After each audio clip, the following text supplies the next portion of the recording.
Good morning, everyone. As you know, we've been seeking the opinions of pupils and staff over the last few weeks about the sort of community that we want to be, with the aim being to create our school's social vision statement, or a phrase that explains how we all want to be treated and how we all agree to treat each other.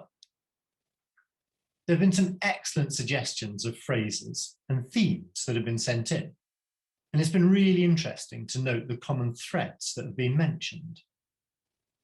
Words such as community, friendly, inclusive, kindness, and supportive have all been used quite regularly, and it's clear that this is the sort of school that we should all be striving for.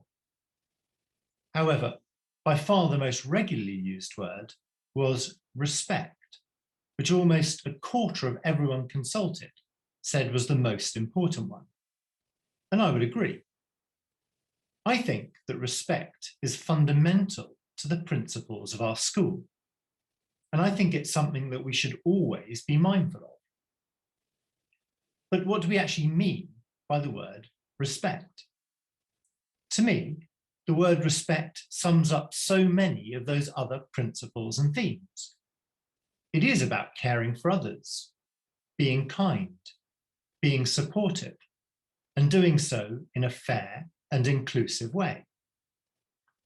If we genuinely respect others, it means that we try to be empathetic, that we try to see things from different points of view.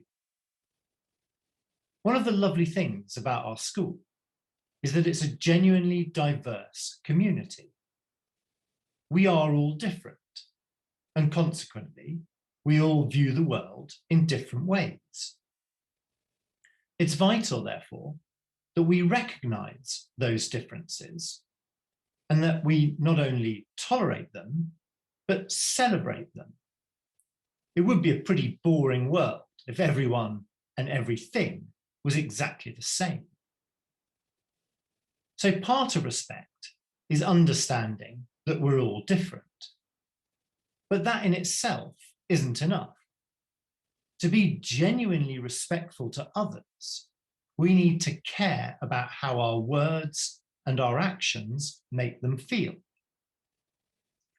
It may well be that we have differences of opinion, and healthy debate about topical issues is, of course, important. But if that means upsetting someone, regardless of whether we agree with their opinion or we think they shouldn't be upset by it, we need to apologise and ensure it doesn't happen again. A really important element, therefore, is emotional intelligence, or put simply, the ability to recognise your own emotions and also the way in which other people are feeling. If we improve our ability to do this, and we recognise how important other people's feelings are, it will allow us to communicate effectively, to defuse any conflicts that might be brewing, and ultimately to improve the community spirit in the school. I doubt that there are any of us who don't want to be respected. But respect is obviously a two-way street. We can't expect to be respected if we don't respect other people. Ultimately, if we're to build this community, we need to listen to other people, to be empathetic and emotionally intelligent, to understand and appreciate diversity, to be tolerant of others, and to genuinely care about how we make other people feel. And if we can do all of that, not only will we be respected, but we will be creating a genuinely respectful community that we can all be proud of and in which we can all thrive. I hope you have a good week.